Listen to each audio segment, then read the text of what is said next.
I never feel more given to than when you give to me. When you realize the joy I feel giving to you. And you know my giving isn't... This effort, which was a joint effort from a number of organizations there to bring youth from both sides together for dialogue, had been going on for about 4 years. So they would have a wonderful time doing projects together, having parties, having activities. And then when the discussion came up about history, it would break down. There would be blame casting. The Cambodians would tell the Vietnamese, you should know about your history. You should know about what your people did. And it would become tense and very difficult. And that was one of the reasons I was asked to come work with them, is because they couldn't get past this discussion on history. One of the members from the Vietnamese side, after the end of the first day, she said, how is this going to help us? You know, how are we going to use this when we get into our dialogue? How is this going to help us to talk about history? She didn't see that. And so we went into a role play, and I invited her to play the role of a Cambodian. And I would play the role of her, and would listen to her and respond with empathy and understanding to whatever she wanted to say. And we started this dialogue, and she started blaming me for all of the things that I should know about the history and what my people did. And each time she did that, I just responded with empathy. I connected with the things that she was expressing that were important to her, with the pain that she was carrying about what she's heard and believed. And after a relatively short period, there was this silence that hung over the whole room, and this heavy sigh. And one of the participants spoke up and said, why didn't we have this 4 years ago? And you know my giving isn't meant to put you in my debt, but because I want to live the love I feel for you. I shared a story with my class about NVC. I didn't tell them that it was NVC, but it was.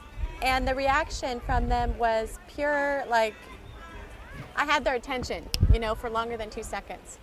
So the story was that we were talking about the way people communicate. And I was telling them about my brother.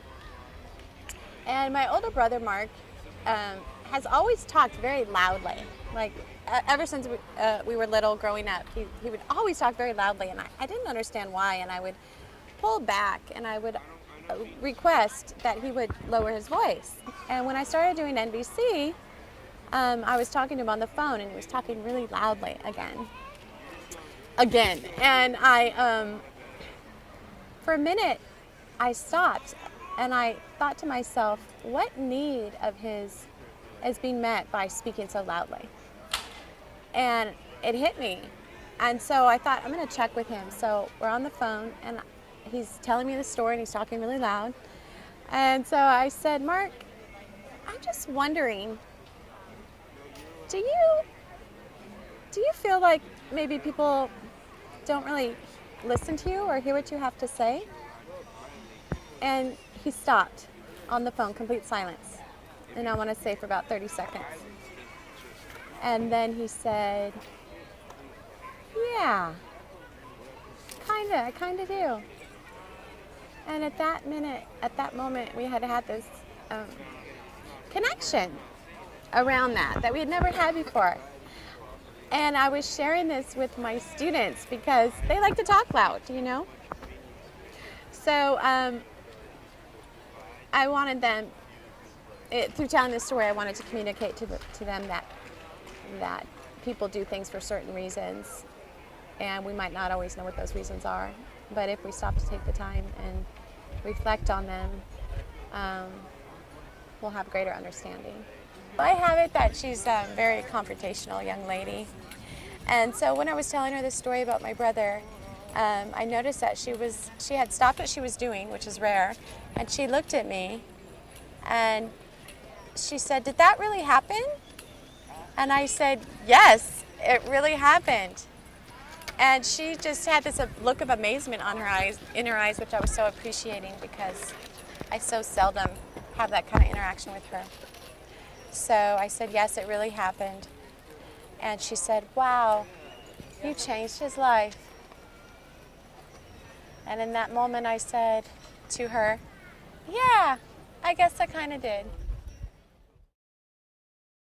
To receive with grace may be the greatest giving. There's no way that I can separate the two. When you give... And I went weekly into the prison, into San Quentin, and taught there, and they taught me while I taught them. I might have thought I was going there to teach NVC, but all nonviolent communication really is being present with the life energy in me and another person. And just walking into a room of guys that are in prison and being human with them was really the greatest gift for all of us. This one guy said, "Well, I still would have killed." I said, "Really? You still would have killed if you'd known that it would land you up here in life?" And he said, "Yeah." I said, "Let's talk about that." And he said, "Yeah, I still would have killed." I said, "Tell me more about that." He said, "Well," and then he related a story about what he had done was kill to protect another human being. And he said, "I would still have done it to protect her." He said, so it wasn't that you wanted to kill, it's that you wanted to protect. And it just, I could see the shift. So when that happened, I was meeting my need for contribution. I contributed to his well-being and a shift for him of how he looked at himself, but I got the pleasure and the joy of connecting with him in that way. And she was thanking me for listening to her, and I was just amazed because I was like, "No, thank you," because I had a chance to really connect with myself through connecting with her.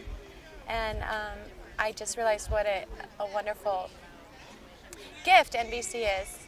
This focus on understanding ourselves and through that understanding, bringing myself more fully into all of my relationships has a grounding effect and has a connecting effect that inspires deeper understanding and transformation. When you give to me, I give you my receiving.